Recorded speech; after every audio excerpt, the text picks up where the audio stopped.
It's the Flow Friday night sports show. Mallee Netball is where we're heading next. Let's find out what happened there last week. And joining me on the line is Nicole McMahon. Nicole, how are you? I'm all right. Licking my wounds from last weekend, Jason, but going good, thank you. Yes, you did have a tight, tough one last week against BDT at Canalpin. Not much in it, but they got the better of you in the end.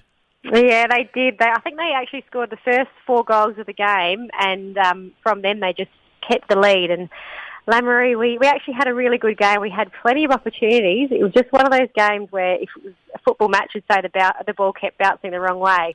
But yeah, well done to BDT. They just played a steady, consistent game. Emily Richo in goal, just a very classy player. She definitely had her work cut out for her up against Lamoureux's Cassie Walter, and they had a good tussle all day. And Elise Spins from BDT working hard through the goal attack to give lots of opportunities to their goalies. So definitely the one that got away for Lamoureux. So looking forward to meeting them again. But a great game by both teams nonetheless. But unfortunately we didn't get the 2 points. Never mind. You'll get them again at some point, I'm sure. And of course, only 3 goals in it. Toss of a coin when it's within 3 or 4 goals. So well done to both sides there on a tight one. And it wasn't the only close one of the weekend because Karoonda, they headed out to Murrayville, and Karoonda District's got the job done here. 40-33 against the home side. Just 7 goals in that one. Yeah, Murrayville actually leading by 2 goals at three-quarter time, and Karoonda coming out that fourth quarter. A massive turnaround to win by 7 goals, so 9-goal turnaround in that last quarter. So well done to Karoonda. Bad luck to Murrayville. They haven't yet got a win on the board, and they're probably feeling a bit like we did after that game. But yeah, well done to Karoonda for, I believe that's their first win. Yes, it is. They've got their foot on the till, Murrayville. They've been within 10 the last 2 weeks, so they're not far away, but just can't quite crack it for a win at this stage. They'll get there before the end of the year, I'm sure.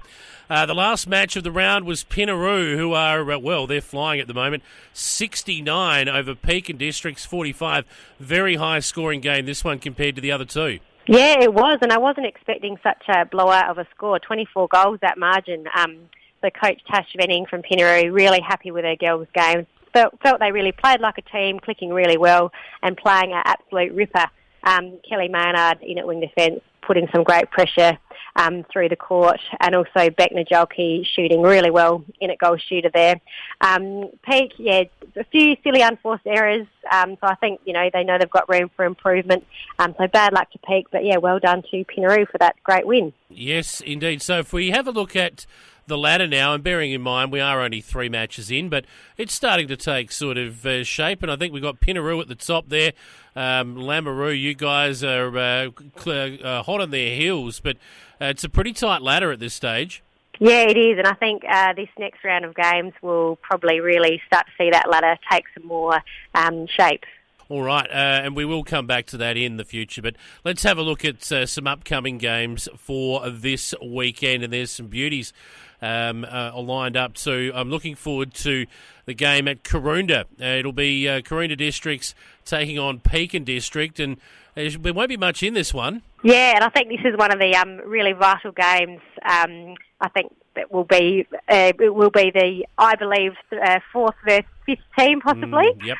So a really important game for both teams. Sitting on even wins at the moment. So definitely a must win for both teams, and a really hard one to pick. I think Peak would have had a hard training this week, and they'll be out to try and recuperate after their loss last week. But Karoonda, they've had a good win against Murrayville. I reckon it will be within the 10-goal margin, but I'll pick Peak. The other game, before we get to the match of the round, Murrayville. Now, they've got a fairly big ask here. They will head to Tintinara to take on BDT. I think Tintinara have got a club rooms opening, or they're opening of their new courts, something like that. Is that right? Yeah, I believe they're club rooms. Shiny new club rooms, really exciting, and it's their first home game there. So, they've got that home game advantage, and so that will be really exciting for them. And I think looking on paper, you'd think, BDT have had a few good wins, and Murrayville yet to get that win on the board. But Murrayville have been improving week by week. As you said, they lost the last 2 games by less than 10 goals. And there's a lot of experience on that Murrayville core with Stacey Merza-Bruns in the goals. You've got Jamie Willistorff running through the centre, and a couple of new recruits who I think their team's been building week by week. So they have been unlucky not to get a win, so I wouldn't be surprised if Mara will really make BDT work for it. In saying that, I think BDT will get the win on Saturday.